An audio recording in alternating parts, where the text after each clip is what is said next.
12-12 Game Changer.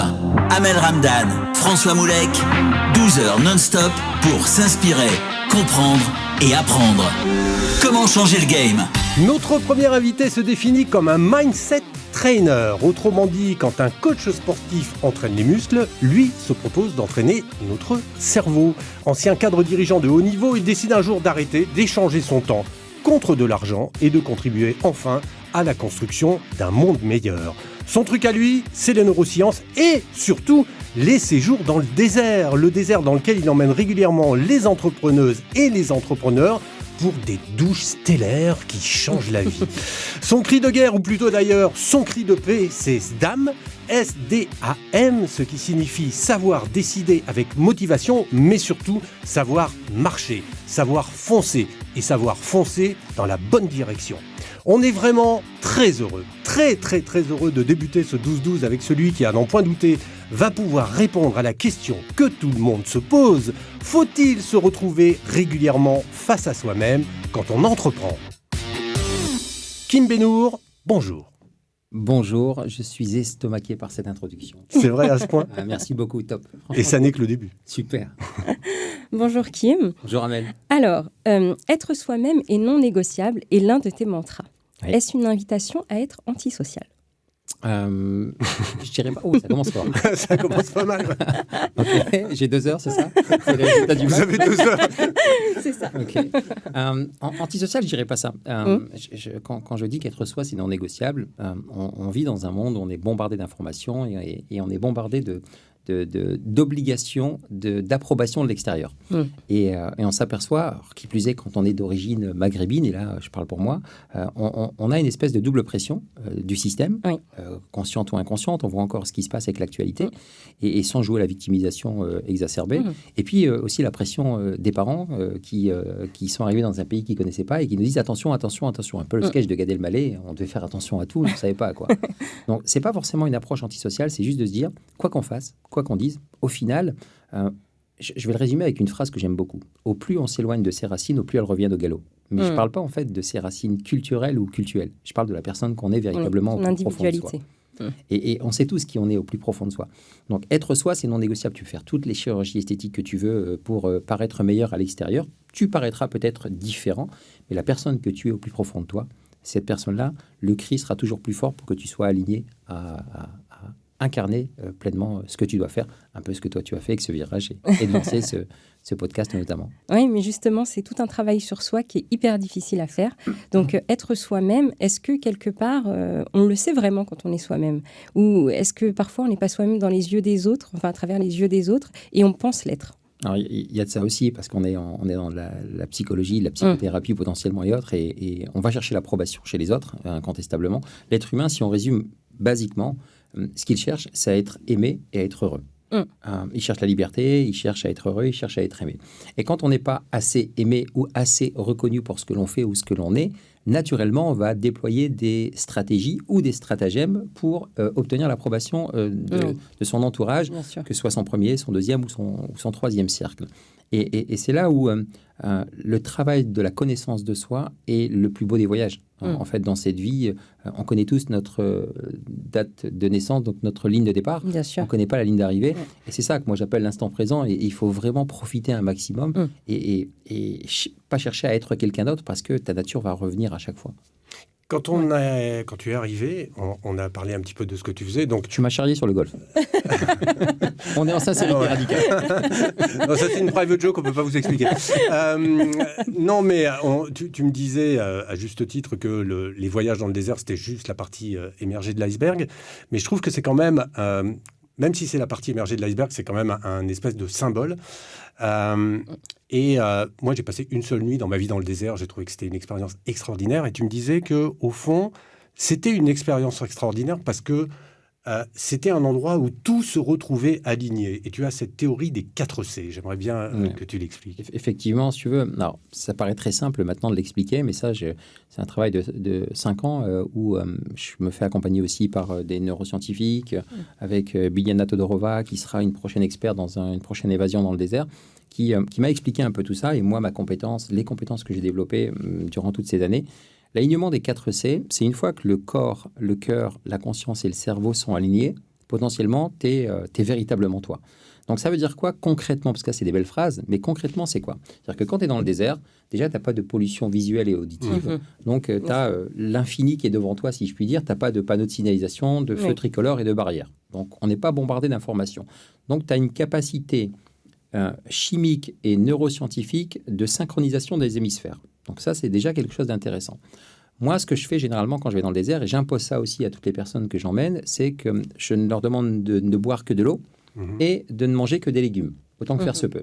Ça permet aussi un espèce de nettoyage du corps, de l'intérieur du corps. Donc déjà, quand tu as cette approche-là, si on va un peu plus dans le détail, pour ensuite le corps, le cœur, la conscience et le cerveau, quand tu as passé 48 heures dans le désert et que tu as franchi la peur du potentiel scorpion, du cadavre, et ainsi de suite, qui est inconscient, parce que c'est le reptilien qui est là, et que tu as fait ta première nuit dans le désert, tu te réveilles le lendemain, que tu te laves à la lingette, que tu as fait tes besoins dans le désert, si tu veux, les titres et les médailles, ils disparaissent. Tout le monde est sur un même pied d'égalité. Donc au niveau conscience et cœur, il y a déjà des prises de conscience fortes. Tu m'expliquais ta nuit que tu as passé à observer parfois même une petite trace de la galaxie, parce que quand on est dans le désert, on voit des choses assez incroyables. Mais déjà, tu as corps, conscience et cœur qui sont alignés. Et moi, ce que je fais, c'est que je viens expliquer que le cerveau, l'être humain n'est pas un être logique, c'est un être neurologique et biologique. Et quand tu comprends que tu peux faire des petits exercices pour muscler ton cerveau comme un coach sportif entraîne les muscles, justement, là, tu alignes corps, cœur, conscience, cerveau.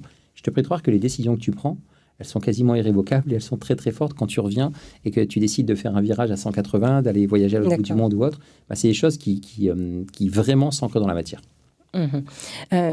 Donc, concrètement, pour des entrepreneurs qui, eux, n'ont pas la chance d'aller dans le désert avec toi, qui n'ont pas la chance de faire tous ces voyages, qu'est-ce qu'on peut appliquer au quotidien, en fait, comme tips pour justement prendre soin de ces 4 C et de son être en général? Alors, j'ai déployé, moi, une autre approche pour un peu plus le monde corporate, on va dire. Et ça rejoint un peu ce que tu disais, François, tout à l'heure, à savoir, est-ce qu'on a besoin, en tant qu'entrepreneur, de se retrouver seul avec soi-même? La réponse est oui. Et c'est l'analogie, la parabole de la boussole. Donc, moi, ce que je propose, c'est placez-vous au centre de votre boussole, personnelle et professionnelle. Et une boussole, on a 4 points cardinaux.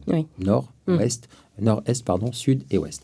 Et le nord, ça va être de définir une vision, de savoir exactement ce que l'on souhaite, avec tout des exercices concrets. Qu'est-ce que tu veux faire de ta vie? Qu'est-ce que tu veux atteindre? Et là, ça va permettre de justement ne plus perdre le nord et de savoir pourquoi on se lève le matin, pourquoi on fait tout ça. Ancien cadre dirigeant, je me suis aperçu qu'il y avait des personnes que je côtoyais qui gagnaient très très bien leur vie, mais qui ont passé la fameuse ligne d'arrivée avant l'heure, parce qu'ils n'ont pas pris soin d'eux. Donc, quand on regarde à l'Est, c'est le bien-être. C'est bien d'emmener des gens dans le désert, de créer un empire financier, et peu importe. Je reviens sur le premier point. Le plus gros malaise des entrepreneurs, c'est de ne pas incarner, de ne pas assumer pleinement leur objectif. C'est votre vie, assumez. Si tu veux construire un empire, dis-le. Si tu veux faire 300 milliards, dis-le. Si tu veux juste changer le monde, dis-le. Et une fois que tu vas l'assumer pleinement, il va se passer des choses. Tu vas attirer des gens, des circonstances, des situations. Et trop souvent, on met le couvercle et on n'est pas trop... Moi, je vous laisse imaginer, quand j'ai dit que je faisais un virage à 180 et que je quittais les lounges d'aéroport pour le désert du Sahara, on m'a pris pour un fou, on m'a dit « t'as fumé quoi? T'es tombé dans une secte » et des choses comme ça. Moi, je savais que le mouvement SDAM, là où je voulais l'emmener, un peu comme 12-12 Game Changer que vous lancez, vous avez une vision, j'en suis persuadé. Et là, ça, c'est le premier point, la vision. Ensuite, le bien-être. Occupe-toi de toi. Et là, je ne veux pas faire une thèse, c'est très simple. Mange bien, dors bien, bouge bien. Et c'est là où on est souvent très mauvais. Ouais, d'ailleurs, c'est très intéressant parce que c'est un conseil qu'on ne donne jamais aux entrepreneurs. Alors que la réalité, c'est que tu ne peux pas entreprendre si tu n'es pas en forme. Bien sûr. Tu sais, j'ai une phrase, moi je dis, je n'ai jamais vu un projet, un concept, une entreprise croître ou décroître sans que ce ne soit pas à 100% de la responsabilité de son leader. Et ça passe par quoi? D'abord, de t'occuper de toi. Si demain j'ai un souci, moi, cardiaque, je ne vais pas aller voir un chirurgien qui fume la clope. Tu vois? Il y a une espèce d'incongruence. Il y a un paradoxe. Il y a un vrai paradoxe. Donc c'est pour ça que moi j'ai appris une chose avec mes 30 années d'expérience dans le monde corporate, c'est que tout est simple. Mais simple ne veut pas dire facile. Et c'est tellement contre-intuitif qu'il faut comprendre comment fonctionne notre cerveau pour mettre des petites choses les unes après les autres. Et c'est cette stratégie des petits pas qui va faire que tu vas atteindre ton objectif. Et donc ta vision, tu vois, je prends la boussole et je prends aussi l'autre analogie qui est, ou parabole, c'est de dire... c'est un GPS et tu branches. Moi, j'habite Lille et je dis toujours, allez au 27 boulevard Clémenceau, 3e porte gauche à Nice. Ça doit être votre objectif. Je prends toujours cette adresse. Je suis sûr qu'il y a quelqu'un qui habite. Il y a quelqu'un qui tous les jours va... Bonjour, on vient de la part de Kim. Non mais vous ne connaissez pas, vous. Qui c'est Kim? Vous l'avez bien compris, c'est de leur dire, soyez le plus précis possible dans votre vision. Et une fois qu'il y a ça, après tu vas choisir quel véhicule tu prends. Tu y vas en avion, en train, en voiture, en trottinette, en stop. Bien sûr. Et il va y avoir des impondérables, des soucis. Tu ne vas pas faire demi-tour pour autant. C'est la même chose dans la vie entrepreneuriale. C'est d'abord de décider, donc ta vision. Ensuite, ton bien-être. Mange bien, dors bien, bouge bien. Une fois que tu as ça, déjà, dans ton équilibre de ta boussole, tu es plutôt pas mal. Tu vois, tu restes au centre. Le plein sud, on est sur la relation à l'argent. Et je me suis aperçu que sujet tabou. Sujet tabou. Surtout en France. Moi, je le résume grâce à Christian Junot, qui est un ami que j'ai rencontré. Pareil, j'aime beaucoup toujours rendre à César ce qui appartient à César. Je vous expliquerai la notion du copier-créer tout à l'heure qui moi, ça a été un game changer, ce truc-là. Donc, la relation à l'argent, ta relation à l'argent est proportionnelle à ta relation amoureuse. Quand je dis ça, les gens me regardent, me disent, mais t'es complètement barré, t'es fou.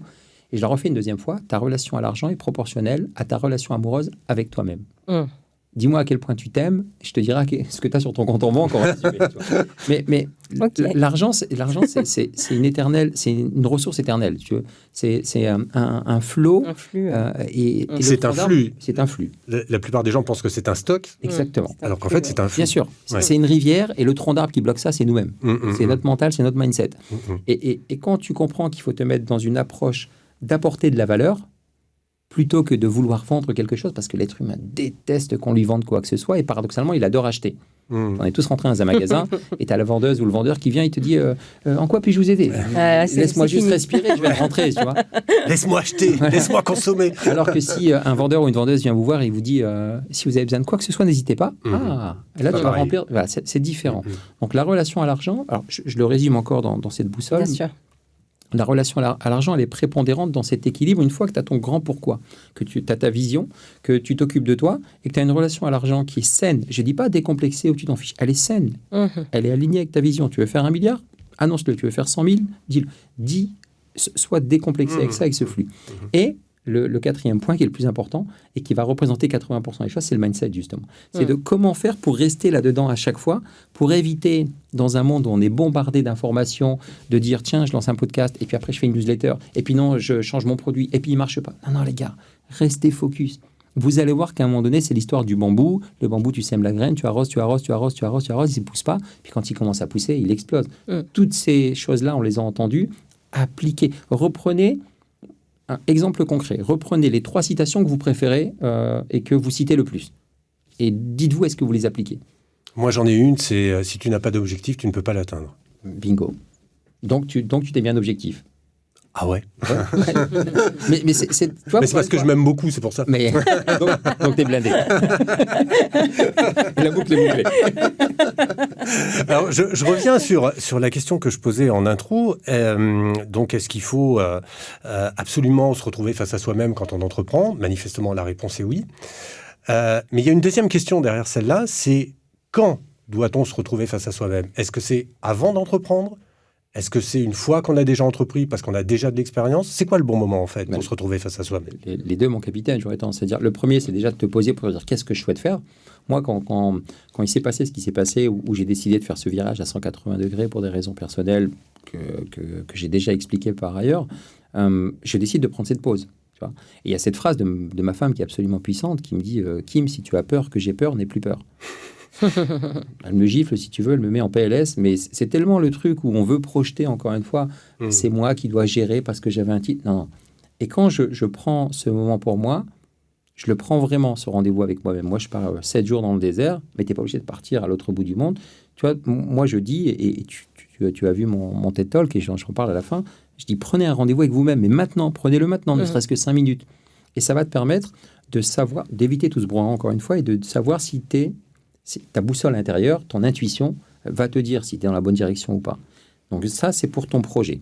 Ensuite, c'est de le faire régulièrement pour éviter, parce qu'encore une fois, le cerveau, il est capable d'absorber 4 milliards ou 400 milliards de bits d'informations à la seconde. 0,1, 0,1. S'il absorbe tout, il explose.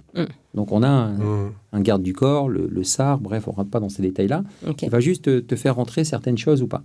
à toi de te dire qu'à un moment donné, comme on est bombardé d'informations, il faut savoir se déconnecter de tout ça pour juste se poser. Tu vois, là, on est dans un studio, on a nos sons, enfin nos oreilles, notre ouïe qui est en exergue, le toucher, on a tout ça.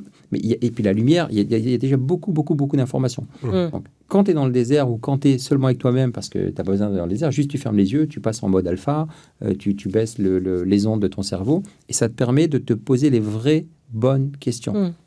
Et concrètement, c'est Mel Robbins qui t'explique ça. C'est pose-toi des questions en mode fermé, des questions oui-non à la fin.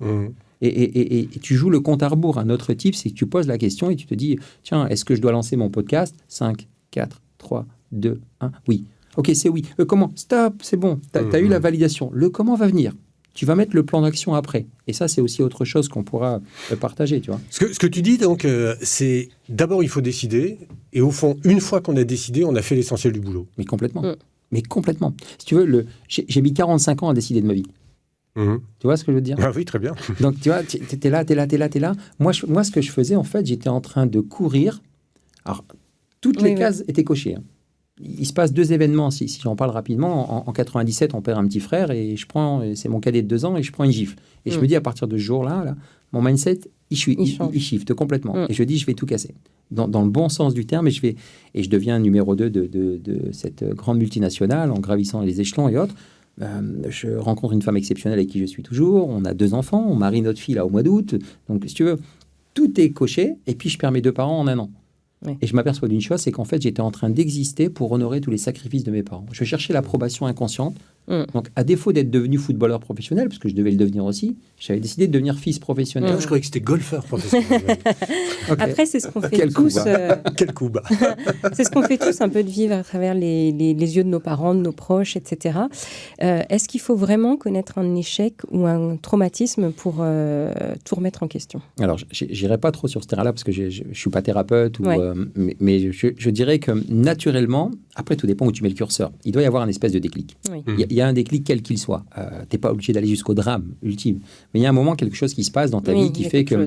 Stop. Ça peut être basiquement une relation avec un supérieur qui ne se passe pas comme ça ou une blessure qui se réveille parce qu'il y a quelqu'un qui n'est pas traité de la manière dont tu souhaites, tu l'aurais toi traité. Moi, j'ai eu ça. Et il y a beaucoup de personnes qui restent bloquées dans leur système et dans leur vie. Oui. Faute de faire un travail sur eux-mêmes, de connaissance d'eux-mêmes, par rapport à ce qu'on disait tout à l'heure. C'est pas, ils n'ont pas le courage ou quoi que ce soit. Parce que le courage, pour moi, c'est juste... Le terme courage, il est fort parce que c'est le cœur à l'ouvrage, le courage. Oui, oui. Donc, d'écouter davantage ton cœur. Mais c'est contre-intuitif, on ne nous l'a pas appris. Moi, durant toutes ces années, j'ai étudié un peu les Jobs, les Mandela, les Gandhi, les Bill Gates, et ainsi de suite. Ces mecs-là ont fait des choses simples. Mais simple ne veut pas dire facile, encore une fois. Bien sûr. Bien sûr. Et ce rapport aux neurosciences, c'est quelque chose que tu avais déjà à l'époque où tu étais donc cadre de haut niveau, ou c'est quelque chose que tu as découvert une fois que tu as eu ce fameux déclic ? Comment ça s'est passé ? J'ai 15-16 ans quand ma frangine Afida m'offre le bouquin de Dale Carnegie. Comment se faire des amis et influencer les autres. Vraiment le titre putaclic, comme on dit dans le milieu. Et ce livre-là, il me met une gifle et il y a une phrase qui dit « Ce que tu es parle plus haut que ce que tu dis ». Et je me dis « Mais je ne comprends pas ». Donc, je commence à creuser un tout petit peu. Et puis, je commence à me poser ces questions métaphysiques, existentielles qu'on se pose tous à un moment donné, mais je me les pose très jeune. Et puis, je me dis... à disposition équivalente, pourquoi quelqu'un réussit et l'autre pas ? Qu'est-ce qui se passe dans la boîte crânienne de l'autre personne ? Et alors qu'on est dans le même village, on a les mêmes... Tu vois, dans la même famille. Même famille, le même profil. Je commence à regarder tout ça et puis, comme je disais tout à l'heure, le cerveau, il a un garde du corps. Sauf que quand tu décides de dire « ça, c'est bon, je peux entrer », toutes les informations neurosciences commencent à arriver. Et puis, je commence à lire beaucoup. Et puis, je vais lire un peu de choses sur les neurosciences. Et puis, j'ai la chance d'aller souvent aux États-Unis parce que la société dans laquelle je travaillais à l'époque, Ingram Micro, le siège est à Santa Ana, en Californie. Donc, j'y vais assez régulièrement. Et je vais aussi dans des séminaires avec les grosses structures de l'informatique, les Apple, les Microsoft, et ainsi de suite. Et quand je vais là-bas, je prends le temps d'arriver peut-être 48 heures avant, de repartir un petit peu après, puis je vais regarder les séminaires de Jim Quick, qui est juste le coach de Will Smith, qui est un expert en neurosciences, Greg Braden, John Assaraf, donc des gens qui sont dans ces domaines-là. Et puis, moi, surtout, il y a une chose que j'ai faite très longtemps, je ne dirais pas tout le temps, ça serait mentir, mais on va dire 60 à 70% du temps, j'allais pas déjeuner à la cantine. Le matin, dans la voiture, c'était un livre audio. Je faisais Lens-Lille, pour ceux qui connaissent, c'est 25 minutes, mais quand il y a les bouchons, c'est 1h30. Moi, c'était un livre audio. Entre midi et 2, le livre audio, après, comme j'avais habitué mon cerveau, je le faisais en lecture 1,2, 1,3, 1,5. Tu en avais 2 ou 3. Donc, tu arrivais avec 2-3 coups d'avance. Entre midi et 2, pendant qu'eux allaient à la cantine, moi, j'allais me faire une petite méditation où je me faisais une formation sur YouTube. C'était les tout débuts de YouTube. Donc là, on avait à profusion déjà beaucoup d'informations. Et je me suis formé à tout ça. Et j'ai commencé à comprendre, ce que je disais tout à l'heure, que l'être humain n'est pas un être logique, c'est un être biologique et neurologique. Et quand tu commences à comprendre...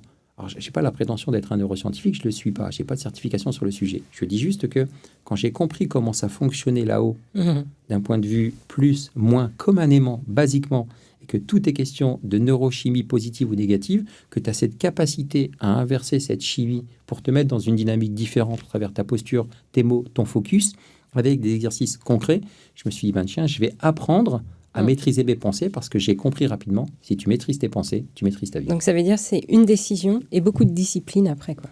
C'est que de la discipline et des plans d'action. Oui. Et c'est un point que, tu vois, quand je reparle de la vision, justement, dans la boussole, les entrepreneurs, moi, je fais en sorte de donner, tu vois, des espèces de punchlines, des choses comme ça, mais en même temps, de donner de la matière concrète à activer. Parce que la décision, elle est actée à partir du moment où, justement, tu as mis quelque chose dans la matière. C'est-à-dire que c'est bon, j'ai signé mon protocole, on est d'accord, je quitte. Je lance mon podcast. Là, on est dans la matière, on est dans le concret. Vous voyez vos logos, on est dans la matière. C'est vraiment du concret. Et ces entrepreneurs, ces dirigeants, ces cadres qui sont en transition, je leur dis, vous avez votre vision, super. Et généralement, allez, je vais dire 90% des gens s'arrêtent là. C'est bon, j'ai ma vision, je sais ce que je vais faire. Mets un plan d'action. Ouais, mais mets un plan d'action. C'est contre-intuitif. Le cerveau est là pour éviter la douleur et chercher le plaisir. Bien sûr. Donc, il ne veut pas qu'on lui dise « voilà ce que tu dois faire ». Donc, le plan d'action va servir à quoi ? Le plan d'action va servir à avoir de la discipline quand il n'y aura pas de motivation. Moi, je t'écoute parler depuis tout à l'heure. Tout paraît simple, évident. Et je n'ai pas le sentiment qu'on apprend ça... dans les écoles de commerce, dans les incubateurs, dans toutes les structures en fait qui, entre guillemets, poussent, forment, envoient vers l'entrepreneuriat. Non. Pourquoi ? Alors justement, c'est une question que je me suis longtemps posée et depuis, je m'oriente de plus en plus. Là, cet après-midi, enfin demain plutôt, je suis chez Randstad pour donner une conférence sur le sujet auprès d'entrepreneurs des quartiers difficiles, pour leur expliquer justement cette boussole, ces outils et autres. Est-ce qu'il y a la théorie du complotisme sur le fait qu'on ne veut pas que tout le monde réussisse ou autre ? Peu importe. Ce que j'aurais tendance à dire, c'est que on ne nous a pas appris à apprendre, justement. Et depuis maintenant une dizaine d'années, enfin, depuis l'émergence d'Internet, il y a eu des choses qui ont changé. Et les gens ont commencé à aller chercher les informations eux-mêmes.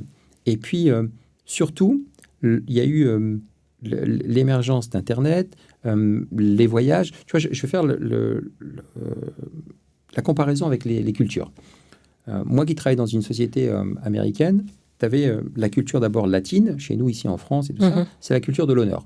C'est François, ton objectif c'est 10, tu viens à la fin du mois, j'ai fait 8, ouais mais François je t'avais dit 10, oui mais j'ai mal au genou, puis les enfants étaient malades, tu vois je te prie de m'excuser, ok d'accord, c'est pas grave. T'as les Américains, la culture du contrat. François, c'est 10. Lehman Brothers, tu pars avec ton carton et tu t'excuses alors que tu te fais virer, mais c'est toi qui t'excuses. Culture du contrat. Et après, tu as la culture du consensus qui est plus dans les pays nordiques et les pays japonais. Là, c'est 10. Je pense que je peux faire 8. On fait 9. OK, deal, on fait 9. Je dis ça parce que ça a permis de challenger, de changer un peu toutes les mentalités. Après, il y a eu les vols low cost, donc les gens ont commencé. Donc, il y a eu une espèce de melting pot et les gens ont commencé à voyager partout. Et ça a challengé le status quo. C'est-à-dire que là où tu avais les différentes cultures, je m'intéresse beaucoup aux civilisations, et là où les cultures ont commencé à beaucoup bouger, ça a challengé le status quo et ça a commencé à dire, mais attends, tu peux mixer un petit peu de ma culture maghrébine avec ma culture latine, plus ma culture anglo-saxonne. Je vais te dire que ça fait une espèce de cocktail détonnant qui dit, c'est simple quand je le dis, mais en même temps, c'est pas facile parce que moi aussi, dans mon rôle d'entrepreneur, d'investisseur, j'ai aussi ces schizophrénies d'avoir peur de manque de trésor, de ne pas savoir recruter. Faut juste être dans cette zone que j'appelle la zone de sincérité radicale vis-à-vis de soi-même. C'est un concept qui est extrait de Ray Dalio, pour ceux qui connaissent, qui a les 10 Key Principles, donc c'est les 10 principes clés, et il parle de cette notion de sincérité radicale vis-à-vis de toi-même. Et c'est pour ça qu'on ne nous l'apprend pas, Mais on est en train de changer les choses. Tu as pas mal d'initiatives qui sont lancées dans les quartiers, mais pas que dans les quartiers. Et là, moi, je suis en train de m'orienter là-dedans. Au départ, c'était les 4C, on va dans le désert. Mais là, il y a cette notion de boussole que je suis aussi en train de protocoler en expliquant. Une fois que tu as défraîchi ça et que tu te dis, au bout d'un quart d'heure, tu parles à Kim, tu as l'impression de le connaître depuis 20 ans, parce que je connais la nature humaine, je sais comment fonctionne le cerveau. On baisse les armes, il n'y a pas de danger, les gars, parce que on nous a appris à toujours être sur le qui-vive. Une fois que tu sens qu'il n'y a pas de danger, tu commences à expliquer ta vision, ton plan d'action, ta relation à l'argent, ton mindset, et puis tu mets des choses concrètement, et puis les gens trouvent un certain équilibre et s'épanouissent davantage. Et est-ce qu'il n'y a pas aussi une forme de réaction par rapport au tout digital, à l'IA, tout ça, qui fait qu'on redécouvre qu'on est finalement des humains et qu'on a besoin de faire fonctionner notre cerveau, notre intuition, tous nos sens? C'est la question c'est la question que moi je me suis posée qui m'a fait faire ce virage. Si tu veux, quand j'étais dans cette société informatique, le numéro 1 mondial en distribution de produits et de services informatiques, top. Mais je m'apercevais qu'on était en train de lancer un espèce de TGV à grande vitesse au niveau technique et qu'on était... Moi, c'était la période, je pense que tu as connu ça, management poker face. Tu laisses rien transparaître. Attention, t'es le boss, tu dois être exemplaire. Je suis désolé, si je me suis engueulé avec ma femme ou il y a un truc qui s'est passé, tu peux faire ce que tu veux. On reste des êtres de chair, de sang et d'émotion. Tu as les cellules miroirs qui font que tu vas ressentir les choses. Donc, il y avait ça. Et après, on a commencé à avoir le management un peu plus bienveillant. Tu pouvais un peu plus exprimer les choses. Et c'est là où les choses ont commencé à changer, où on a commencé à exprimer davantage nos intuitions.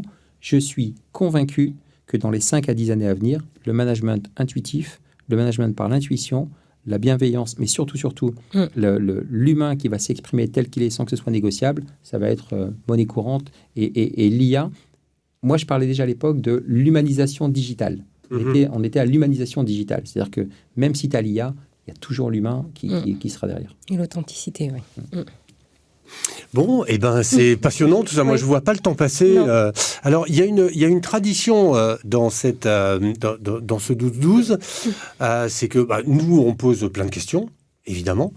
Mais ceux qui nous regardent aussi posent des questions. Et souvent, elles sont beaucoup plus pertinentes que les nôtres. Est-ce qu'on est prêt à envoyer des questions ? Oui, on est prêt à envoyer des questions. Alors, allons-y pour les questions de toutes celles et tous ceux qui nous regardent, mesdames, messieurs. Le 12-12 Game Changer, vos questions. Alors, première question, on parle de neurosciences. Mais est-ce qu'on est tous et toutes câblés pareil ? La question, elle est fermée, je réponds oui.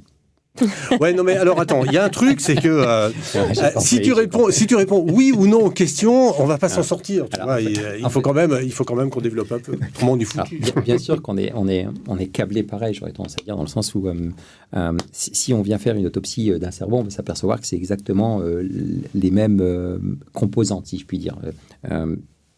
Chimique. Maintenant, si je te dis file-moi 2 kilos de pensée, 3 kilos de peur et 4 kilos d'amour, tu peux pas les trouver. C'est assez compliqué. Donc, pour répondre concrètement à la question, par défaut, l'être humain, quand il arrive dans ce monde, c'est une espèce de cercle vierge. On prend un cercle vierge, on arrive tous... Vraiment ? Je pense ça. Je pense ça dans un premier temps. Il n'y a pas de génétique, il n'y a pas de... Il y a de la génétique. Il n'y a pas de... Les aïeux qui nous ont laissé des tas de choses et tout. Il y a des choses qui se passent aussi dans le ventre de la maman, non ? T'as un cercle vierge avec un petit... avec un petit panier. Un petit baluch. Okay, d'accord. J'en conviens. Donc, on va dire que tout le monde est plus ou moins sur un cercle vierge dans la manière dont on est câblé. C'est un peu comme le circuit électrique ou le circuit électrique d'une voiture. Et en fonction de ce que l'on va voir, de 0 à 3 ans, un enfant, quel qu'il soit, tu lui donnes ce que j'appelle les 2 as, de l'amour et de l'attention. Point barre. L'enfant qui va casser quelque chose, faire quelque chose, il n'a pas encore la conscience de savoir ce qu'il a fait. Donc, attention et amour. Moi, je dis à tous les entrepreneurs qui ne sont pas encore parents ou qui vont l'être, donnez les 2 as à vos enfants. Vous allez voir, ça va leur changer la vie. De 3 à 9, 12 ans, selon les études, c'est là où notre cerveau, parce qu'on est tous câblés pareil, et là, on a nos yeux, qui sont des caméras, qui enregistrent tout à 360, 24 sur 24, nos oreilles qui enregistrent tout 360, 24, 24, tous nos sens, notre goût, le VACOG, comme on dit, visuel, auditif, kinesthésique, olfactif et gustatif, on enregistre tout. Et de là, on va commencer à réagir comme papa, comme maman. Donc, on va commencer à créer, dans ce câblage global, est-ce qu'on est tous câblés pareil, des câblages différents en fonction de notre environnement, en fonction de notre culture, en fonction de notre éducation. En fonction de tout ça, on va créer des câblages. Maintenant, ça n'est pas arrêté et ça n'est pas gravé dans le marbre. Ce qu'il faut comprendre, c'est qu'on est à l'ère de la neuroplasticité, de la neuroergonomie, qu'on est capable de casser un chemin neuronal pour en créer un autre. Comment tu fais ça? Je vous donne une autre image. Quand la personne dit « est-ce qu'on est tous câblés pareil ?» Donc oui, déjà quand on arrive. Ensuite, on va s'orienter, on va avoir des câblages qui vont se faire plus ou moins fortement différemment. S'il y a des choses qui ne te conviennent pas, tu le sais au fond de toi que ça ne te convient pas. Tu dois changer les choses. Souviens-toi quand tu es passé à côté d'un chantier et il y avait une nouvelle route qui était en train de se créer. D'abord, ils ont creusé, ensuite ils ont damé, ils ont mis des cailloux, ils ont mis un tissu anti-pousse mauvaises herbes, et ils ont mis du macadam, et ensuite ils ont fait les tracés, ensuite ils ont ouvert. Et là, tu passes, tu dis, waouh, c'est déjà fait. Mais il s'est passé 6 mois. Donc, un chemin neuronal, tu dois à un moment donné, si tu as une habitude, prenons les exemples, j'ai été fumeur. Donc, j'avais ce chemin neuronal de fumeur pendant des années. Fumer, c'est très simple. Tu écrases et tu ne rallumes plus. C'est la seule façon d'arrêter. Tu peux dire tout ce que tu veux. Ça, c'est la vision simple du truc, quand même. Mais au final, on est complètement d'accord. Et je sais par où je suis passé avec tous les tests que j'ai pu faire. Ce que je veux dire, c'est que le jour où j'ai compris que je devais créer un chemin neuronal plus fort du plaisir que j'allais avoir en arrêtant de fumer que du plaisir que j'avais en fumant, parce qu'il y a toujours un bénéfice caché, même dans une... il y a toujours un bénéfice caché, même dans une situation délicate. Le jour où j'ai compris ça, j'ai commencé à muscler ce chemin neuronal, ce circuit neuronal, qui est devenu plus fort et ça a basculé, en fait. Mais est-ce que, quand tu dis ça, est-ce que ça veut dire qu'au fond, quelle que soit notre éducation, quelles que soient nos origines, quelle que soit notre culture, on est en capacité de complètement remodeler notre moi intérieur? Oui, ça, je l'affirme complètement. On est tous en capacité. Tu vois, je le résume avec, encore une fois, un acronyme comme ça, vous en souviendrez, c'est l'acronyme TREC. Donc, notre vie, c'est un TREC. Mais TREC, c'est quoi? Travail, religion, éducation, culture. On nous a dit, il faut aller à l'école 25 ans, travailler pendant 40 ans et potentiellement profiter quand tu seras grabataire. Ouais, mais ça, c'est quand on était petit, oui, mais ça a un peu changé, là aussi. C'est en train de changer. C'est en train de changer. C'est en train de changer. Surtout avec moi, j'ai une fille de 24 ans, c'est la génération qui je travaille, je gagne de l'argent, je voyage, je reviens. Enfin, Après, religion. Peu de gens ont choisi leur religion. Généralement, tu es né dans une famille avec telle ou telle religion, même s'il y en a, ou pas, d'accord? L'éducation et la culture. Tu vois, tu as ça. Donc ça, c'est déjà les prédispositions et c'est des chemins neuronaux qui sont très, très forts. Moi, ce que je dis, c'est j'invite les gens à remettre en cause ces certitudes. Il y a des certitudes qui ne sont pas bonnes dans ce qu'on a appris. C'est d'avoir ce courage de remettre en cause certaines certitudes par rapport au travail, c'est ce que font les générations, par rapport aux religions. Il y a peut-être des choses qu'il faut, parce qu'on nous a tous dit, si tu es gentil, tu iras au paradis, si tu es méchant, tu iras en enfer. Attention, les riches ne sont pas gentils, et puis les pauvres, eux, ils ont les portes du paradis ouvertes à tous. Je vais résumer grossier, basique. C'est de remettre en cause certaines certitudes pour toi te permettre d'activer la seule chose que nous, l'espèce humaine, avons versus toutes les autres espèces vivantes sur cette planète, le libre arbitre. Active ce libre arbitre en te disant, tiens, je vais mettre en place certaines choses, et oui, tout le monde a la capacité de changer une approche neuronale, de changer une vision, de changer un comportement, parce que tout ça, ça ne s'apprend pas, mais aujourd'hui, grâce à Internet, on est capable d'avoir des exercices qui te permettent de changer ces choses. Mais ça veut dire qu'il n'y a pas de talent particulier pour être entrepreneur ou entrepreneuse ? Si, il y a des prédispositions, bien entendu. Il y a des talents qui sont justement engrammés, comme l'on dit, quand de 3 à 9, 12 ans, comme je disais, là, tu as perçu des choses, tu arrives, comme tu disais, avec un bagage. Donc, moi, je vais parler des 80%. Et les 20% vont faire 80% du résultat. Les 20% de ce cercle, qui sont ton héritage, quel qu'il soit, vont permettre de créer un don. Tu vois, l'oreille absolue, tout le monde l'a pas, quoi. Bien sûr. Ouais. Alors, une autre question d'une personne qui nous regarde. Comment est-ce qu'on maîtrise ses pensées ? Alors, la question que j'aime beaucoup... Est-ce qu'on peut maîtriser ses pensées déjà ? Oui, tu peux maîtriser tes pensées. Tu ne peux pas arrêter de penser. Parce que si je vous dis arrêter de penser, tu n'arrêtes pas de penser. C'est pire. Si je fais l'exercice « pense pas à un éléphant rose », boum, tu l'as dans la tête. Ouais, c'est clair. Mais le truc, c'est que le flot des pensées, aujourd'hui, on est à 60 000 pensées par jour. Alors, t'imagines un petit peu. C'est énorme. C'est la meilleure façon, c'est de se concentrer sur un point particulier. Ton attention, ton énergie va là où va ton attention. Oui. Donc, mets ton attention sur autre chose. On a tous ce petit vélo dans la tête qui tourne tout le temps. Si à un moment, la meilleure des choses, c'est la respiration. Vraiment la respiration et la cohérence cardiaque, ça fonctionne super bien. C'est inspirer 5 secondes, expirer 5 secondes. Ça te fait 10 secondes, tu le fais 6 fois, ça t'a fait 1 minute. Tu le fais 30 fois, pendant 5 minutes, tu as commencé à baisser véritablement les pensées. Et là, c'est super intéressant, ça te permet de choisir un petit peu les pensées. Si je vais plus loin en neurosciences, c'est ce qu'on appelle la métacognition. C'est la capacité à t'auto-observer et te dire, mais pourquoi je suis en train de penser à ça? Tiens, ce matin, je me suis levé, j'ai pas la pêche. Et pourquoi j'ai pas la pêche? En fait, j'ai mal dormi. Mais pourquoi j'ai mal dormi? Je vais analyser l'ensemble de mon système. Parce que la manière dont on mange, c'est un système. La manière dont on dort, c'est un système. Et quand tu comprends ça, et tu prends tout ça, tu prends toutes les composantes de ton système, et il y en a une qui déconne. Si tu as mal dormi, c'est peut-être qu'à un moment donné, tu as regardé des TikTok jusqu'à 23h et ça a bousillé ton cerveau. Alors que tu n'as même pas mangé la veille, tu as fait une séance de sport, tu t'es endormi tôt, tu as un matelas qui est tout neuf, tu as un sommier qui est parfait, tu as une couette qui est super, la température était parfaite, mais vraiment tout. Mais c'est ce petit truc-là. C'est d'avoir cette capacité de se poser ces questions-là. Je prends toujours des exemples très simples pour comprendre qu'on a la capacité de maîtriser ses pensées. Juste si on appuie sur pause, quand je dis ton énergie va là où va ton attention, la personne qui pose cette question, qu'elle se concentre sur son index et qu'elle mette toute son attention sur son index. À un moment donné, elle va sentir son cœur battre au bout de son index. Ouais. Elle est en train juste de calmer les pensées et de mettre son attention ailleurs. Mais c'est très intéressant ce que tu dis, parce que la méditation, tout le monde est persuadé que c'est super compliqué. Alors qu'en fait, la vie il suffit juste de se regarder, respirer. Quoi. Exactement. C'est incroyable. Ouais. Alors, une autre question, pour avoir une discipline, y a-t-il une première routine à faire quotidiennement? Alors, y a-t-il? Moi, j'en fais une en tout cas. C'est déjà le soir avant de te coucher. Ça, tout le monde a déjà vécu ça. Vous savez, l'organisme, il est super bien fait. Si on gardait toute la nourriture qu'on ingurgitait, on n'aurait pas ce corps-là. D'accord?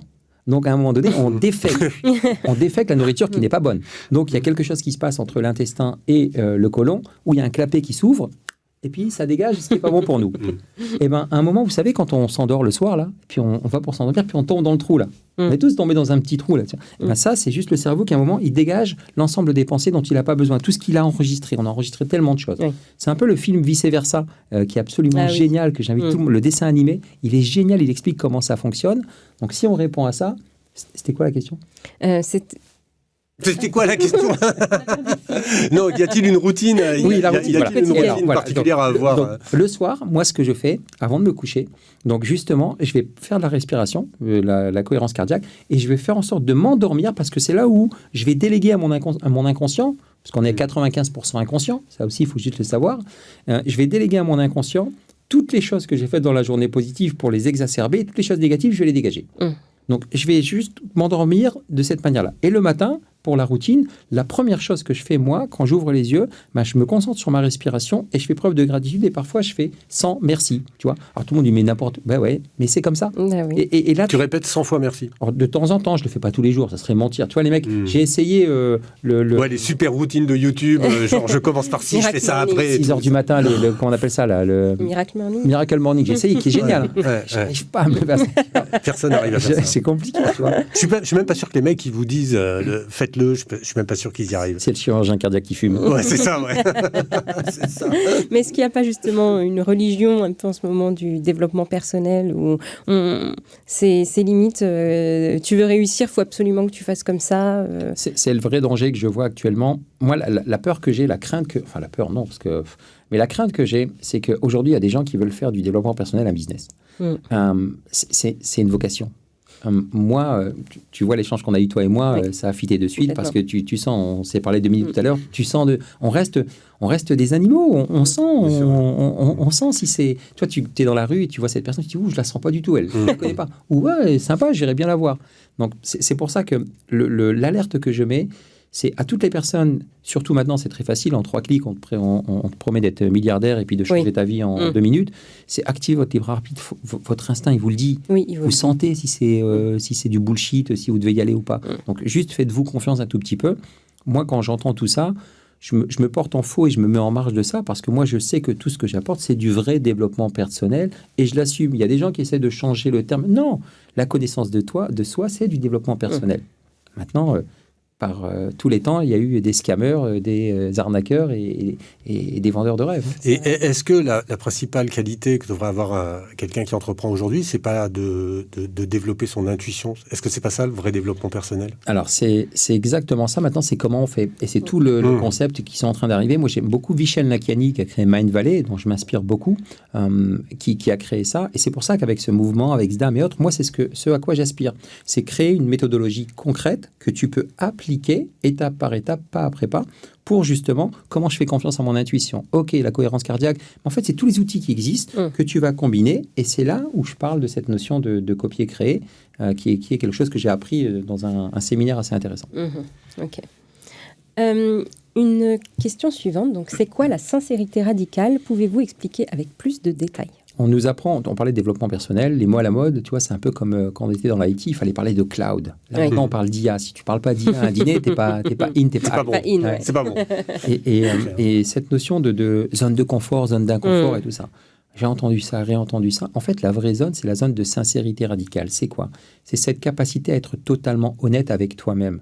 Mais la bonne nouvelle, c'est que tu n'es pas obligé de te foutre à poil au sens propre comme au sens figuré devant tout le monde. C'est vis-à-vis de toi-même. Il n'y a que toi qui connais la réponse. Tu sais, si moi, aujourd'hui, la zone de sincérité radicale, je prends cette image avec une pièce à double face. Il y a un côté positif, un côté négatif en tant qu'aimant. Mais la bonne nouvelle, c'est qu'on peut se mettre sur la tranche parfois. Foutez-moi la paix. Et puis aussi, j'ai des comportements de connard. Ça ne veut pas dire que j'en suis un. Juste le fait d'assumer, pardonnez-moi la digression, mais juste le fait d'assumer ça, ça permet d'arrêter de survendre que tout est beau, tout est rose. Va explorer un petit peu tes côtés sombres. Va explorer ces parties-là que tu n'aimes pas en toi, ou tu n'es pas. C'est ça la sincérité radicale. Toi et toi seul le sais. Quand tu es tout seul devant ton écran et que tu dis « Ah, ce connard, il est en train de faire un super... Ben, assume-le. Qu'est-ce que ça génère en toi? Pourquoi est-ce que tu as besoin de critiquer cette personne, de te comparer et autres? Et plus tu vas faire ça, plus tu vas faire ce travail dans cette zone de sincérité radicale qui est cette zone où tu te dis la vérité à toi-même, plus tu vas être en capacité de comprendre ce que tu recherches, pourquoi tu as besoin de te comparer, pourquoi tu n'es pas bon dans ce domaine-là, et ça va faciliter la chose. En fait, c'est ce que tu disais tout à l'heure par rapport à l'argent. Le rapport à l'argent, pour le coup, c'est vraiment un domaine de sincérité radicale. Complètement. Nous, on a un problème en France avec ça. Complètement. Alors qu'au fond, il n'y a pas de honte à se dire je veux gagner 1 milliard. Quoi. Exactement. Sauf que nous, on nous vend la course au million. Tu vois, la course au million, la course au million. Sauf que la première chose à faire, c'est de te dire de combien j'ai réellement besoin pour vivre. Et personne ne le fait, cet exercice. Prends tes relevés de compte de tes 6 derniers mois, check tout, regarde tout ce qui est vraiment où tu n'as pas besoin, et tu vas te dire, finalement, je peux bien vivre avec 2 000 euros. Vivre. Je ne suis pas en train de te dire tes expériences et tout ça. Tu vois. Et partant de ce principe-là, ton business, tu vas le construire autour de ça, et tu vas t'apercevoir que tu n'es pas obligé de faire 15 000, 20 000, 30 000, 50 000 euros de chiffre d'affaires par mois. Ça va inverser les choses. Alors, il y a une question qui est assez intéressante, là. En fait, quand on a un environnement pro qui n'est pas aussi rapide et déterminé que soi, comment on peut convaincre les autres de venir, en fait, dans notre mode de fonctionnement? C'est lead by example. Donc, c'est vraiment le management par l'exemple et l'attitude. Cherche pas à convaincre qui que ce soit si ce n'est par ton attitude. Ne cherche pas à les dire, mais il faut que tu fasses ça, mais vraiment, ça... c'est fini, là, dès qu'on dit ça, je me suis pris des portes, moi, quand j'étais plus jeune, parce que j'avais la science infuse, tu vois. Moi, j'étais plus vieux que mon grand-père et je savais tout, tu vois. Alors, j'avais lu 3 trucs et je les ressortais, tu vois, tu lis un truc, tu ressors à tout le monde. Mais la pire des choses, c'est justement d'essayer de convaincre. C'est en ayant une attitude qui fait que les gens te regardent en disant « Mais Kim, qu'est-ce qui t'arrive? T'as rajeuni de 10 ans. Tiens, t'as perdu du poids. Tu t'éclates. Ah, j'ai vu ta story, t'es parti en Algérie. Ah, tiens, t'as fait ci. Ah, t'as lancé ça, c'était pas trop compliqué. Ah, si, c'était une vraie galère. Ah, tu peux m'en parler ?» Là, tu vas t'apercevoir que, en plus, quand tu es dans la zone de sincérité radicale et que tu fais les choses, t'es congruent, les gens, tu vas attirer les gens à toi. C'est ça un mouvement. En fait, à t'écouter, on a le sentiment que la nouvelle valeur, c'est l'authenticité. Mais c'est même pas c'est non négociable. Quand je dis une nouvelle valeur, je veux dire, c'est vrai qu'on a eu un management qui était très, comment on pourrait appeler autoritaire. Ça ? Ouais, autoritaire, charté, charté. Appelons ça comme on veut. Édulcoré. Et aujourd'hui, effectivement, on a l'impression que depuis tout à l'heure, on parle d'intuition, on parle de mindset, on parle d'authenticité. Ouais, c'est vraiment ça le nouveau type de management et le nouveau type d'entrepreneuriat. C'est revenir à qui tu es véritablement. Tu vois, c'est tout l'essence du mouvement SDAM. Tu vois, SDAM, c'est un mot arabe que me disait mon père. C'est fonce, c'est sois toi-même, vas-y. Et tu vois, moi je raconte toujours ça. Alors, j'approche la cinquantaine, c'est beaucoup plus facile, t'es décomplexé. Mais moi, je souriais et limite j'étais flatté quand on me disait ah, tu ressembles à un Portugais, un Italien. Quel connard je suis. Mais t'imagines ce que ça représente. C'est-à-dire que cette honte potentielle par rapport à ce qu'on t'envoyait comme message. Mais non, c'est pas négociable d'être toi. Donc cette notion d'authenticité, tu peux faire tout ce que tu veux, tu resteras la personne que tu es. On te mettra une étiquette. T'es grand, t'es gros, t'es riche, t'es pauvre, t'es maghrébin, t'es pas si. On te mettra une étiquette. L'être humain te mettra une étiquette. Mais toi, au fond de toi, plus tu vas sentir que ce que tu fais te fait vibrer, plus tu vas être aligné, plus tu vas être dans l'authenticité, plus tu vas réussir ta vie, parce que pour moi, la définition du succès, c'est être totalement soi, justement. Ouais.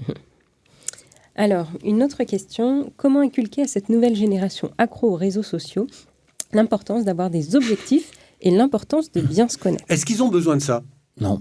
Vaste, des réseaux sociaux, tu veux dire? Non, d'avoir une inculcation. Je ne sais pas si c'est très français, ça, mais qu'on leur inculque en tout cas le fait qu'il faut avoir des objectifs et l'importance de bien se connaître. Est-ce qu'ils ont besoin de ça? Alors, ils ont besoin d'être déconnectés des réseaux sociaux, à n'en pas douter. Ça, c'est une conviction. Moi, je le vois. Je vous dis, avec mon épouse, on a 2 filles. Zara, qui a 24 ans, qui va se marier, et Sophia, qui a 12 ans. Ils ont 12 ans d'écart, les deux.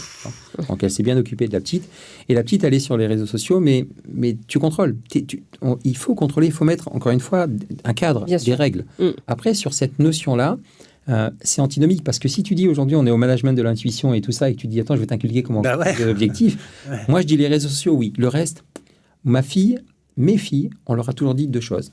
Ne luttez jamais contre vos sentiments et vos émotions, parce qu'on ne nous apprend pas à être en colère. Ma fille Sophia, quand elle est en colère, je dis, t'es en colère? Elle dit, ouais, je suis en colère. Je dis, non, t'es pas en colère. Si, je suis en colère. Puis je la pousse un peu. Non, t'es pas en colère. Si, je suis en colère. Non, t'es pas... Si, je suis en colère. Là, t'es en colère. Là, t'es en colère. On ne nous apprend pas à vivre nos émotions, tu vois. C'est vrai. Leur mettre un cadre, donc ne pas lutter contre leurs émotions, surtout, et faire le maximum, et surtout, ne jamais dire, je peux pas. Quand ma fille me dit, je peux pas, tu me dis, j'ai pas envie, je veux pas, je te laisse tranquille. Mais tu me dis pas, je peux pas. Parce que je sais que c'est possible, tu vois. Et ça me dit, non, mais j'ai pas envie. Que je t'embête pas. Là, c'est ton libre arbitre. Je veux pas aller là-dedans. Ouais. C'est vraiment plus je t'écoute, plus je me dis que c'est presque un nouveau modèle d'entreprise. C'est une autre manière d'aborder le business, ce que tu décris. C'est toute l'ambition et tout. C'est pour ça que c'est génial et que mon intuition m'a amené ici, tu vois. On a échangé et vraiment en 3 secondes, hein, je te dis oui. 3 secondes. Parce que il y a un moment donné où tu dois... soit tu es au café du commerce et tu regardes un tout petit peu les nouvelles tendances et tu dis tiens, je vais suivre. Ouais, je vais faire ça. Tu vois, et c'est OK, hein, c'est OK. Ou soit à un moment donné, tu dis allez, j'y vais, puis je vais être celui qui... On a tous vu cette image des réseaux sociaux où tu as le mec ou celui qui gagne au loto qui est tout seul sur l'autoroute, en sens inverse, tu vois. C'est un peu ça. Moi, je me suis toujours refusé ça.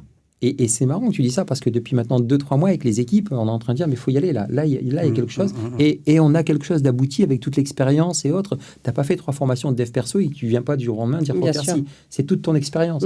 Donc oui, c'est un nouveau modèle ou en tout cas un modèle qui doit s'imposer. Et est-ce que c'est pas encore plus obligatoire, entre guillemets, depuis qu'on a généralisé la visio, le remote, etc., où tout d'un coup, il n'y a plus le baby-foot pour dire qu'on est une super boîte, il n'y a plus la cantine gratos pour dire qu'on est une super boîte, et tout d'un coup, il faut incarner en fait ces valeurs, il faut incarner un comportement, il faut incarner un objectif.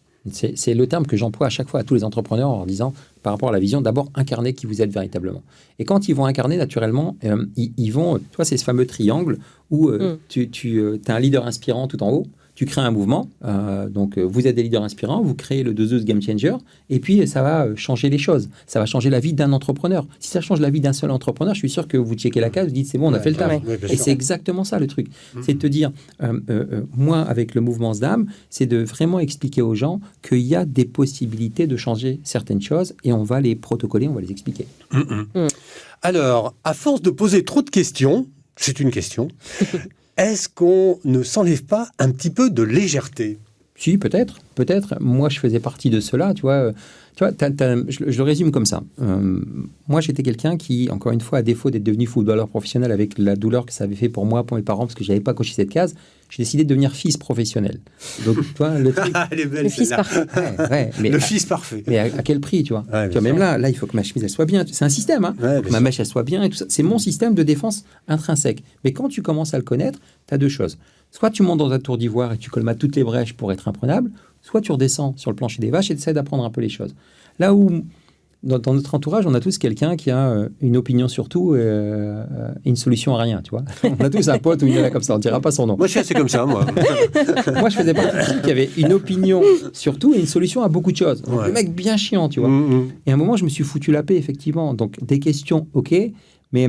Tu vas sentir un moment si c'est trop ou pas. Donc oui, de la légèreté, mais complètement. Pas se prendre au sérieux, réveiller son enfant intérieur, jouer, faire des conneries. Mais justement, l'enfant, il pose 10 000 questions. Enfin, moi, j'ai 2 filles, elles passent leur journée à me poser des questions. Il y a beaucoup de légèreté dans ces questions aussi, tu vois. Mais il y a beaucoup de légèreté, moi, comme je le prends, c'est que est-ce qu'on n'est pas en train de se faire trop un nœud au cerveau, à se poser trop de questions? Potentiellement, parfois, si. Oui, je suis un fervent partisan de la légèreté, complètement.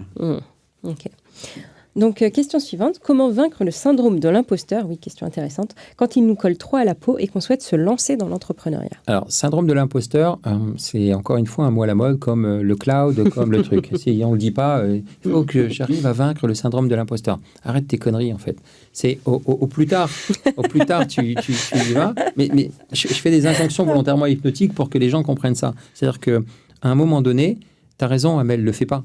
Laisse toutes les personnes en assistance à personne en danger. Tous les entrepreneurs qui attendent de les aider, vas-y, n'y va pas, t'as raison. T'es un imposteur. Moi, je les provoque comme ça, en leur disant, arrêtez avec ça. On a besoin d'une approbation, une validation extérieure. C'est le système qui fait ça. Hein. On a besoin de ça. Moi, littéralement, je crois que je dois avoir 4 diplômes de coach. J'ai eu la Ségos, Crotamer, j'ai été élu manager de l'année chez Ingram Micro. Mais mes diplômes, c'est toute mon expérience. Bien sûr. Alors, bien sûr que des moments, tu as besoin de certification. Si tu es dans la chirurgie, dans des choses comme ça, tu as besoin de technicité concrète. Mais sinon, ce syndrome de l'imposteur, il est par rapport à cette notion, on est toujours en train de se comparer dans un monde de concurrence, de conditionnement. Mais parce qu'on est formaté comme ça. À l'école, on nous note, on nous compare, on dit qui est le premier, qui est le dernier. Complètement. Et en fait, on grandit dans ce monde. Donc, une fois adulte, on continue. Et ben, on peut challenger ces certitudes, les remettre en cause. Mais on parlait de la nouvelle génération tout à l'heure. Moi, j'ai l'impression qu'ils sont quand même un petit peu différents. C'est-à-dire que ce comportement que tu décris, ils l'ont déjà un peu, non, comment dire, en ayant un rapport à l'argent très différent, en ayant un rapport à la réussite très différent. Tu parlais de ce triptyque, fais des bonnes études, tu auras un bon job, tu auras une bonne retraite. Eux, ils ne sont pas du tout là-dedans. Est-ce qu'ils ne sont pas, eux, déjà en train de réinventer un peu le monde que tu décris ? J'ai aussi beaucoup pensé ça, mais à un moment donné, tu te poses, et si je te pose la question, je suis sûr que tu vas faire la même chose, c'est que tu vas te comparer aussi au monde de tes parents. Et des parents disent la même chose. Tu vois, on voit tous les cabines téléphoniques, les jeux de billes. Nous, on a connu ça. Bien sûr. On idéalise ce monde comme si il était parfait. Donc, et puis finalement, nos enfants, eux, sont en train de se marrer quand on leur dit Yannick Noah. Quand je dis à ma fille, Yannick Noah, c'est un joueur de tennis. Tu vois le truc. Ah bon, je croyais qu'il était chanteur. T'as un décalage énorme qui se fait. Donc, ces générations qui arrivent avec tout leur bagage sont en train de créer une nouvelle façon de fonctionner. Par contre, ce en quoi je suis convaincu, c'est qu'avec tout ce qui est en train de se passer, on le voit, hein, tout est en train de polariser vers les extrêmes, en fait. Hein. Que ce soit les politiques, c'est assez incroyable, tout polarise comme ça. Il n'y a plus de moyens, en fait. Exactement. Et là, tu dois être, soit t'es bon, soit t'es con, soit t'es grand, soit t'es petit. Soit t'es très à gauche, soit t'es très à droite. Exactement. Soit c'est très riche, soit t'es pauvre. Tu vois, on est en train de polariser là-dessus, et que on le sent, hein, et c'est pas qu'en France. Hein. Moi, je voyage beaucoup. Ces nouvelles générations, elles sont en train de challenger ça justement par le fait qu'elles voyagent encore à nouveau et qu'elles sont en train de faire une espèce de melting pot de toutes ces cultures qui vont faire que, naturellement, cette génération-là va vivre sa vie pleinement et la génération future, idéalement aussi. Alors, une question c'est assez drôle. Par curiosité, pourquoi avoir choisi le désert plutôt qu'une plage isolée ? Il y a plus de place. C'est vrai. Il y a moins de plages isolées, en fait. Quand je t'en ai parlé tout à l'heure, en fait, quand je perds mes 2 parents en un an et que je me dis waouh, et puis j'ai négocié mon départ, donc j'ai tout ce à quoi les gens aspirent, du temps et de l'argent. Quand tu as du temps et de l'argent, tu peux faire ce que tu veux de ta vie. Sauf que moi, j'ai ce sentiment de vide, mais pas ni burn-out, ni dépression, ni quoi que ce soit. Je me dis, merde, j'ai fait tout ça, mais finalement, il y a un goût amer. Et j'ai besoin de faire cette pause. Et il y a une chose qui est revenue, c'est que j'avais lu L'Alchimiste de Paulo Coelho et il faut faire sa traversée du désert. Je me suis dit, tiens, va au bout de ça, parce qu'au moins, analogiquement, c'est super intéressant. Et puis là, mon cerveau... J'ouvre la petite porte en disant « je suis prêt ». Je rencontre le fondateur du TEDx Alsace qui me dit « tiens, il faut que tu ailles dans le désert ». Puis c'est pas possible, c'est un signe. Non, c'est pas un signe. Tu as juste commandé à ton inconscient. Et puis boum, ça s'est fait. Mais à aucun moment, j'ai pensé à autre chose que le désert. C'est assez drôle parce que ce terme de traversée du désert est connoté super négativement. C'est-à-dire que quand on fait une traversée du désert, c'est terrible. Alors qu'en fait, tous les entrepreneurs devraient ou traverser un désert, ou escalader une montagne, ou traverser un océan. Enfin, c'est des expériences juste incroyables. Je crois qu'on a ce point commun. Moi, je suis allé dans le désert et tu as traversé l'océan, et tu te retrouves seul face à toi-même. Tu ne peux pas tricher, en fait. C'est ça. C'est-à-dire que c'est ça qui est fort, c'est que tu ne peux pas tricher. C'est-à-dire que dans la vie de tous les jours, tu peux bullshiter, tu peux maquiller, tu peux bien t'habiller. Vous ne savez pas si je suis heureux ou pas, finalement. On a une petite idée. mais tu pourrais très bien jouer un très bon rôle, être un super acteur studio.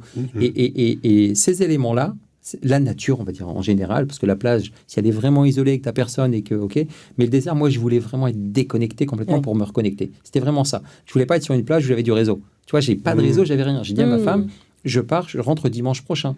Alors que quand j'allais aux US, tu as le Wi-Fi dans l'avion, limite le FaceTime quand tu arrivais là-bas. Ouais, bien sûr. Et c'est pour ça que j'ai choisi le désert.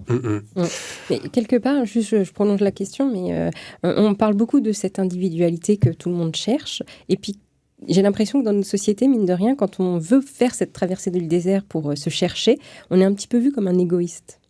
Moi, je dis, pour retrouver toute ta puissance, sois égoïste. Si tu veux retrouver toute ta puissance, sois égoïste. Et il faut l'être. Encore une fois, c'est la même chose quand l'avion potentiellement a un souci. Qu'est-ce qu'on te dit ? On te dit, mets le masque à oxygène d'abord sur toi et après sur les autres. Bien sûr. Donc, sois congruent. Égoïste. Si tu veux véritablement aider les autres, balaye devant ta porte, occupe-toi de toi et potentiellement, tu vas pouvoir aider un maximum de monde. C'est ce que je dis à tous les entrepreneurs. Kim, je dois te faire un aveu. Moi, je ne te connaissais pas avant que tu viennes là. Je suis vraiment très, très, très content que tu aies été le premier à t'asseoir à ce micro. J'ai passé une heure absolument passionnante. Ouais. Moi aussi. Je pense qu'on devrait... mais je pense qu'en plus, on devrait enseigner tout ce que tu racontes dans toutes les écoles d'entrepreneuriat. Dans toutes les écoles, en fait. Au lieu d'apprendre à faire des PowerPoint et des présentations bidons, on ferait mieux, effectivement, d'inviter Kim Benour pour parler à tous les futurs entrepreneurs et toutes les futures entrepreneuses. Merci beaucoup. Merci à fond du cœur. Et à très bientôt, Kim. À bientôt. Un grand merci. Le 12-12 Game Changer.